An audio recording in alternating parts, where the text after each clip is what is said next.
Welcome to Buckeyes Tomorrow Morning for Tuesday, November 7th. I'm your host, Tom Orr. The Michigan State game is in 5 days. The game against Michigan in 18 days. Very sorry if you were hoping to talk about the Michigan State game today. We are talking nothing but Michigan. There is lots of news on that front. There were folks who were expecting a big decision on Monday. No big decision, but it was definitely news to talk about on Monday. We're going to break down a few of the different storylines, and we're going to do that with our buddy Marc Givler of BuckeyeHuddle.com. I guess let's start with just sort of the news of the day. We'll just hit a couple of these and then get some insight from Mark on what it all means. First of all, Adam Rittenberg from ESPN says a Michigan official has confirmed to ESPN that the school received formal notification from the Big Ten of potential disciplinary action. This is a step stated in the league sportsmanship policy. I promise I'm not going to read any more of those bylaws to you. If you have not heard them by now, you can find them online. But that is the first step towards a potential punishment from the Big Ten of Michigan. So next up, Michigan Athletic Director Ward Manuel said he was supposed to be on the CFP's selection committee meetings this week. He is not traveling to Texas. His statement is, quote, "I want to provide an update regarding my participation with the College Football Playoff Committee this week. I will not be traveling to our weekly meeting in Dallas, but instead will stay in Ann Arbor, attending to important matters regarding the ongoing investigation into our football program. I look forward to being back in the room with my fellow committee members next week and every week through the end of the season." Now, how does he know he's going to be able to potentially be out? Well, this is probably not going to drag on that much longer, at least the initial stages of this. Pete Thamel of ESPN says don't expect any action by the Big Ten in the Michigan sign stealing case for at least the next 48 hours. So that came out on Monday morning. So till, say, Wednesday midday or so, as the league sportsmanship rules allow for a, quote, reasonable, unquote, chance to respond, but to an institution or individual. Sources have told ESPN that there will be a legal battle if there's a punitive suspension by the Big Ten to Jim Harbaugh. All right, Mark, let's start with just the rough timeline right now. It feels like, okay, Monday, the Big Ten notifies Michigan. So 48 hours or so that Pete Thamel's floating. Pete Thamel's generally pretty plugged in. That tells me we're probably looking at some kind of a decision from the Big Ten coming out maybe Wednesday, late morning, early afternoon. Am I on the right track here?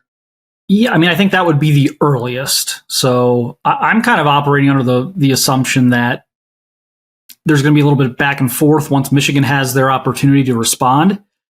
And so I think Wednesday afternoon is probably about the earliest I'm expecting.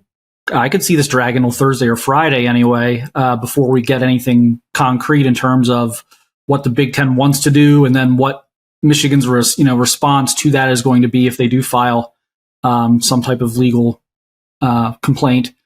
And I don't think they're bluffing. I think a lot of people are saying, oh, it's a bluff. I don't think they're bluffing. And I think based on the history of just the NCAA being all over the map with how they punish schools, it's probably the right move for them to try and get this thing tied up to where no one can act until the season's over.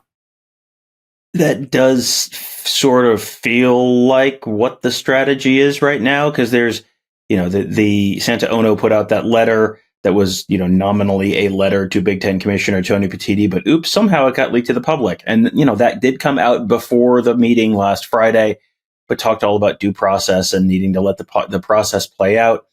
That process playing out would coincidentally allow the 2023 Michigan team to play its season without facing any kind of consequences, and then the penalty would come at some point in the indefinite future if there was a penalty.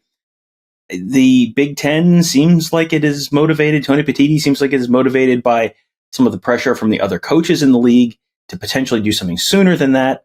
And there was some interesting reporting from Ross Dellinger of SI.com on Monday. He said the NCAA shares its findings with the Big Ten. Quote, the NCAA has revealed its findings in the Michigan sign stealing investigation to the Big Ten, and the conference continues to consider a multi-game suspension of head coach Jim Harbaugh as the school gears up for legal actions. Sources tell Yahoo Sports. There's more that we're going to get to in a minute, but one thing that makes me wonder, Mark, about the timing of the release of the decision, if we're looking at a multi-game suspension of Jim Harbaugh, and that has sort of felt like the root, there's been enough smoke around that feels like whether it's 2 games or a more indefinite suspension, that sort of feels like where they're trending in terms of some kind of a punishment. Got to remember, they have to get on an airplane and go to State College, Pennsylvania on Friday for a game of some consequence. So I don't know when that decision, how long can you push that decision back with the knowledge that, hey, he's got to get on an airplane. This is a pretty big football game coming up on Saturday in State College. You wonder how that plays into the timing of all this stuff. If they can't release it before Wednesday, but they're probably not going to want to release it Friday afternoon. I mean, I guess we're sort of dialing in our time, but I don't know how that all impacts the timing of when this all actually happens. Yeah, I mean, that's kind of the $1 million question right now. I would think we would hear something by Thursday night. But at the same time, like, if you're Michigan, is there a way you can, like, that sounds a little bit weird, but if you're Michigan, can you do anything in your power to delay any type of action on either end of this thing till like Monday morning? Because my thing here is this isn't about, first of all, this isn't about due process. It has nothing to do with due process. That's how Michigan's framing this. This is about competing for a national championship and doing everything possible to compete for this 2023 national championship. So if they go out and somehow lose to Penn State on Saturday, what is their willingness to continue to fight some of this stuff? I guess that's my question, in addition to the timing of when the Big Ten will render some type of decision. And obviously Michigan at that point will decide whether or not they need to respond legally or not. There's a second storyline here, and that is, to me, the outcome of the Penn State game on Saturday. Because if they lose to Penn State on Saturday, I think they're out, and I wouldn't have said that a month ago. I think they're out. I don't think the committee will put them in. I really don't. I mean, there's maybe some scenarios where they could backdoor their way somehow, I guess, into a Big Ten championship, and then maybe there's some discussion. But I think if the committee can find an excuse to leave them out, I think they will. And so what happens if they do lose to Penn State? Yeah, that is definitely an interesting question. And, just in terms of backdooring their way into the Big Ten championship, if they do lose to Penn State, and they are a 7-point favorite, and they have not looked like they've gotten pressed by anyone so far this year. This will obviously be the best opponent they've played all season. If they did lose to Penn State, then they would have a loss. Penn State would have a loss. And even if Michigan beat Ohio State, the tiebreaker that it would go down to, if all three teams finish 11-1 and with only one loss in the conference, the tiebreaker would go down to would be the record of the Big Ten West teams that they played. That number is sort of changing week by week, but as of the last time I looked at it, Michigan would have been in third place in that in those standings, so not super likely to end up going to the Big Ten championship game. And then, I think at that point, that makes life real easy on the College Football Playoff Selection Committee, which can then avoid any sort of concern over, will this be sort of this looming cloud over the playoff? And, that would solve the problem for them. But that's, we'll see if the Penn State team that showed up against Ohio State can beat the Michigan team that we have seen all year this year. The interesting thing in the Ross Dellinger report that I haven't touched on yet is, here's a quote, the NCAA's findings do not connect the in-person scouting and recording of opponent sidelines to Harbaugh, sources say, in absence of evidence essential to a potential lawsuit from the school and coach against the league. So I would assume that is coming from the Michigan side of things, but either way, if it's true, then that might help Michigan's case in terms of, there's not any direct evidence. Now, of course, the NCAA forces, the NCAA says head coaches are responsible for everything below, everything that everyone below them does. But I don't know if that's the case in this case. And if Michigan can file an injunction and just sort of, kick the can down the road a little bit, I don't know how long does that last. And you may not know the answer to that either. Does that delay things a day, a week, a month, 2 months? Because if it delays it 2 months, that gets you through the end of the football season, and then maybe it's mission accomplished. Yeah, and Michigan, to my knowledge, could request that in their filing. Like, hey, we got 60 days, whatever it is, left in the season where we have a chance to win a national championship. This would derail our national championship hopes. Can't we play out the season? And then if if later on it's decided that, we have to vacate or whatever, then we'll cross that bridge when we get there. I think they can actually request, a certain amount of time. I mean, they can ask. So we'll see. Like I said, I think it's probably the smart play. Where it could burn them is if they make this just a legal circus. I can't imagine the NCAA. I mean, the Big Ten might be different, but I can't imagine the NCAA is going to look fondly upon that when they ultimately get around to putting out whatever punishment sanctions they may put out. So it's a calculated risk, but the fact of the matter is this is Michigan's best team since 1997. And so they are going to do what they can to try and play this thing out and kind of pay the piper later if they have to. And you don't even know if Jim Harbaugh is going to be the coach next year. So, I mean, this could be their shot. So, I mean, it is what it is at this point. It's not from their point of view. I don't think this is a bad move. And now it'll be interesting to see, how this goes. Because what's going to happen if they can get this moved until, let's say, mid-January. The minute this thing has to actually go into a discovery phase, they're going to drop the lawsuit. So it's like, how long can they get before so if the discovery phase is January 20th, they'll drop the lawsuit the day after the season ends. Because I don't think they want discovery here. It would seem very unlikely that discovery would go well for them. Yeah, that's going to be something that we'll have to, there's so many different angles to this whole thing in terms of timing and all of that. And yeah, that is one of the general, that's not just specific to this case. Generally, if you can avoid discovery, if you were involved in a case, that's generally beneficial for all parties involved. So that's not even a just specific to this case thing, but I'm guessing it's probably true for this case as well. This has been such a wild story because it's just been every day. There's just been stuff flying back and forth in terms of, here's the latest rumors from the here's what Michigan did side, and here's the latest rumors from the Michigan side about what whoever else did or who's behind this or whatever. Monday afternoon, there was your AP report out of Ann Arbor. The quote, I'm just going to quote from the report here. A former employee at a Big Ten football program said Monday it was his job to steal signs, and he was given details from multiple league schools to compile a spreadsheet of play calling signals used by Michigan last year. The employee said he recently shared the documents, which showed the Wolverines signs and corresponding plays, as well as screenshots of text message exchanges with staffers at other Big Ten schools with Michigan.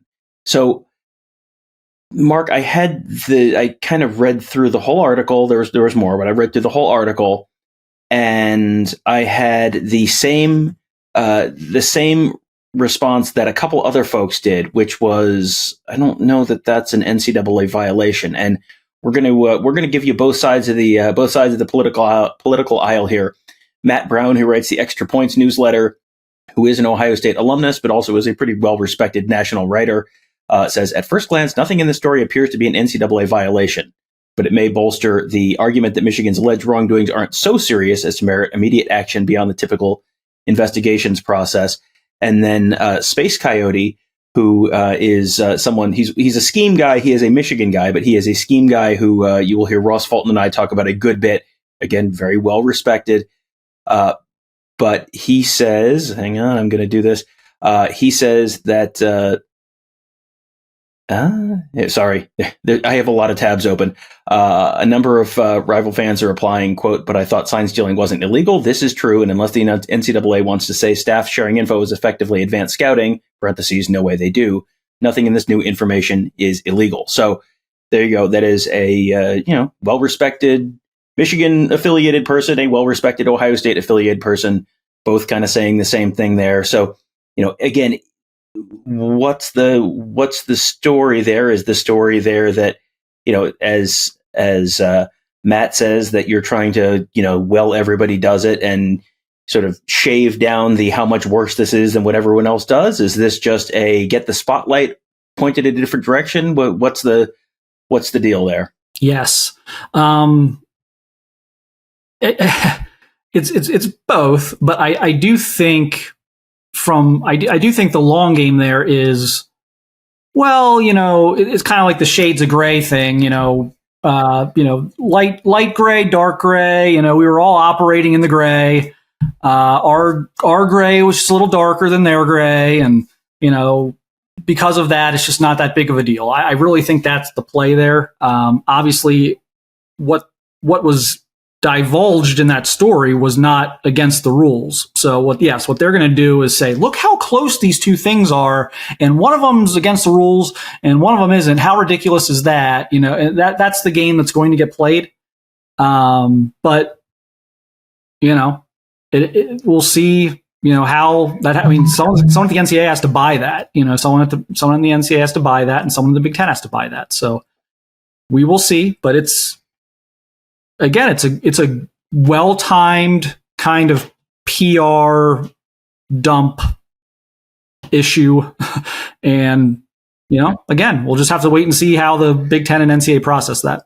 Well, and we will be watching that very closely over the next 24 to 48 to maybe 72 or so hours. And then there's a pretty big football game happening Saturday. And then there's another big football game happening Saturday evening in Columbus as well, as the Buckeyes host Michigan State. There we go. We talked about that game for you. Boy, what an eventful week this is going to be, and what a historic potentially week this is going to be. I remember going through the 2020 football season and thinking just about every week, boy, this is something you're going to read about in the history books, and people are going to make write books about this season and movies about this season and whatever else. You kind of get the sense we're going to get a 30 for 30 on stuff that's happening right now involving Michigan at some point. And boy, you're going to be, in the same way that people gripe about the 1973 Big Ten tiebreaker and how that all went down. That was, 50 years ago now? Well, 50 years from now, people might be talking about this week and some of the stuff that's happened in recent weeks as well. So boy, living history, may you live in interesting times, as they say. We are definitely living in interesting times, and a great place to be living during those interesting times would be at BuckeyeHuddle.com.